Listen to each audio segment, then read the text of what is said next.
Nu jā, bija tāda situācija, kad bija zādzība no mūsu viena no restorāniem, un pēc kamerām, ko tā kā iedeva mums lielveikals, mēs varējām noskaidrot, principā to identificēt to personu, un persona tika identificēta, bet viņa nekādā veidā netika noķerta. Policija tā kā saprata, kurš tas ir pēc tiem video ierakstiem, bet, kā teikt, viņi centās viņu tā kā saķert, ierodoties viņa dzīvesvietā, kā viņa teica, vairākas reizes pēc kārtas, bet, viņš nav mājās, un tā lieta gāja, nedēļas 2-3, un pilnīgi bez nekādiem rezultātiem, ko nozīmē, kad ir nozagta nauda.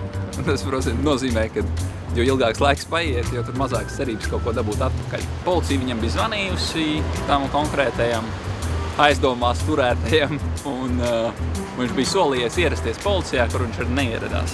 Un tad viņi bija divreiz tā kā vizitējuši viņu. Un tajā brīdī tad bija skaidrība, ka vajadzētu to risināt tā kā savādāk. Un tika nolīgts piesaistīts detektīvs, teiksim tā, viņa atrašanai. Un tas detektīvs atšķirībā no policijas, kas varbūt tā kā ierodās dienas laikā, piezvana pie durvīm un prasa, vai tāds un tāds ir mājās. Viņš tā kā sēž apmēram mašīnā, es pieļauju pie kāpņu telpas un gaida, ka tas cilvēks varētu parādīties. Vairāku dienu laikā viņš arī tika tādā veidā atrasts un nodots policijai. Tagad vismaz var norit kaut kāds process, jo tad jūs tā pamata viņu tur arī paturēja čokā kāds pāris dienas, man liekas, vai vismaz dienekti, un tā, un sapildīja kaut kāds tos papīrus, noņēma tās liecības un tā, ko viņi nevarēja izdarīt tad. Principā viņi dabūja arī viņu, man liekas, atzīšanos, un kaut kādas tādas lietas, tās formālās papīra puses, teiksim, tai lietas virzībai, tā kā pēc tam tika noprocesētas, un pirms tam tas viss stāvēja tā uz vietas.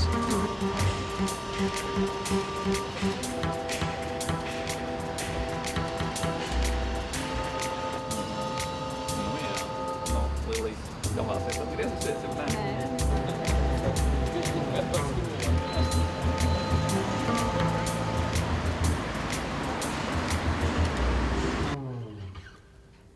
Es varu pateikt uzreiz, ka šeit ir sava specifika detektīvu sfēra. Ja? Piemēram, policija strādā tikai par kriminālu procesiem, ja? Bet ja cilvēks atnāks pie viņam un pateiks, es ļoti atvainojos, es gribu uzzināt par šo cilvēka reputāciju, ja? Diez vai policija pateiks, ka viņš ir labs vai viņš ir slikts. Ja? Sieviete detektīve šeit bija šoks, Latvijā bija šoks no sākuma, man liekas, ja? Tāpēc, ka teica, ka apsardzes sfēra un detektīvu sfēra, tā sfēra vairāk vīrieši. Ja? Pirms tam es sāku strādāt krimināla policijā, 3 gadus, ja? Es strādāju krimināla policijā, ja? Par izmeklētāju. Un tad noteikti man ir augstāka izglītība, juristi maģistra, ja? Un tad, lai iegūtu detektīva certifikātu, ja? Nepieciešams vai pieredze policijā 5 gadi, ja? Vai nepieciešama augstāka izglītība, ja? Noteikti Latvijas universitāte. Jau sapratu, kas ir krimināla procesi, kā to informāciju var ievākt, ja, profesionāli, ja, un tad, ja attiecas pret manis, ja, tad es varu pateikt, ka tas ir līmeņa paaugstināšana. Kad tu strādā policijā, tev ir ļoti daudz krimināla procesi, ja, un krimināla procesi, viņa tur sadalās tā, ka tumši, pelēkie un gaiši, ja, gaišas lietas. Tumšas lietas, kad nav zināma vispār persona, kura izdarīja noziegumu, ja? Pelēkas, kura it kā ir vainīga persona un nevar kaut kā pierādīt, ja? Un gaišas lietas, kur ir aizdomas turēti. Ja? Un tad jūs varat saprast, ka vienam izmeklētājam ļoti daudz tādas krimināla procesi, ja? Un tad atstrādāt pilnīgi, noteikti, ka katru procesu tas nav iespējams policijā. Ja? Bet detektīvu sfēra šeit ir citādāk, tāpēc, ka mēs varam, piemēram, paņemt lietas, pa kurām mēs varam pilnīgi strādāt, ja, ievākt informāciju, ja, un tad vispusēji palīdzēt mūsu klientam. Ļoti bieži ja, mēs tā varam dzirdēt, ka, priekš kā mums policija vispār nestrādā, ja. Vienalga iesniegums tādas lietas nepieciešama, jā, kāpēc? Tāpēc, ka detektīvs var ievākt informāciju, jā, bet mēs neesam procesuālas personas. Mēs nevaram, piemēram, ja mēs atradīsim nozagtu mantu, jā, mēs nevaram izņemt. Izņemt var tikai policija. Policijai ir datu bāzes, jā, un savais, jā, un tad noteikti mums izmantot to aizliegs, jā, un tad mēs noteikti ievācam informāciju, kā mēs varam to darīt. Piemēram, no portāliem, jā, no kādiem cilvēkiem, no pazīstamiem, tālāk no kaimiņiem, jā, bet datu bāzes tas ir aizliegts, jā, likumā ietvaros. Mēs varam izsekot cilvēkus, jā, mums ir tādas tiesības, jā, tas attiecas lietas, kur ir laulības pārkāpumi, jā, kaut kāda, jā, vai, piemēram, biznesa sfēra, jā. Ja viens biznesa partneris, viņš kaut ko dara aizmugures savam biznesa otram partnerim, jā, un tad par to it kā domā, bet nekā nevar to pierādīt.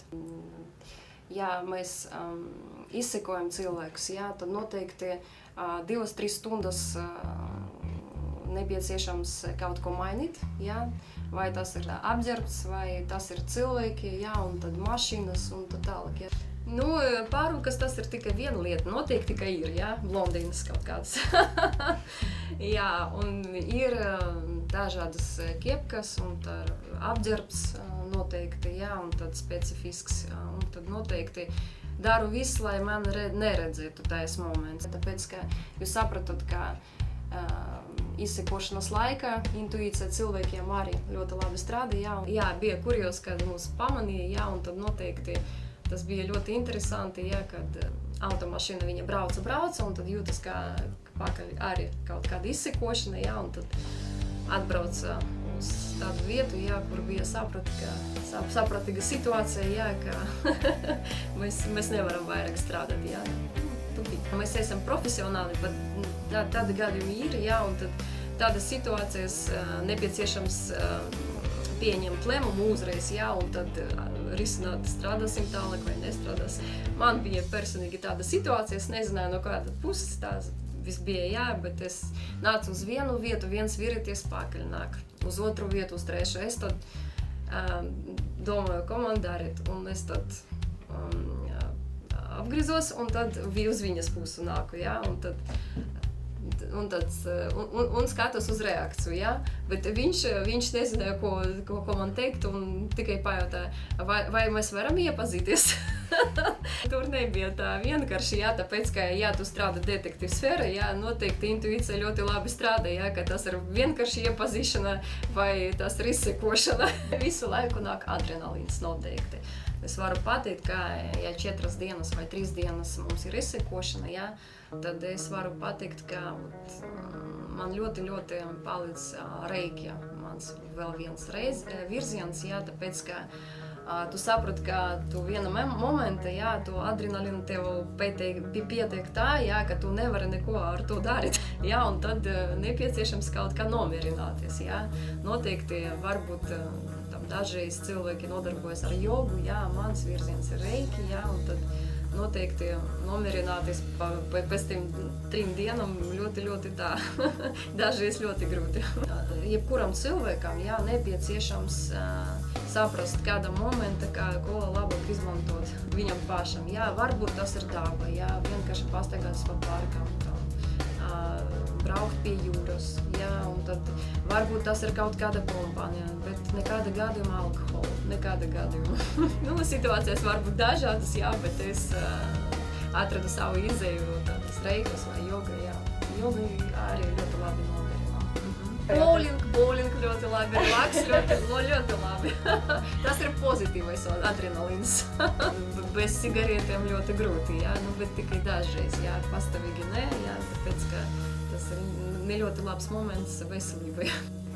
Noteikti es strādāju 3 gadus krimināla policijā, un šaušana mums bija 1 reizi pusgadu, jā, un noteikti es varu, bet es esmu pacifiste, jā, un man tas nepatīk. Un dažreiz žurnālisti viņi jautā man, jā, jūs izmantojat jūsu darbā kaut kādu pistoli? Es teicu, nē, priekš kam? Detektīva darbs, tas ir, ja kādas problēmas, tad detektīva jau nav. Nu jā, man tas pievelk, jā, kaut kādas situācijas, jā, un man liekas, ka, kad tu strādā policijā, jā, nu tad nepieciešams to, jā, pistoli vai kāda ieroci, jā, bet, ja tev ir privāta biznesa, jā, tad priekš kā.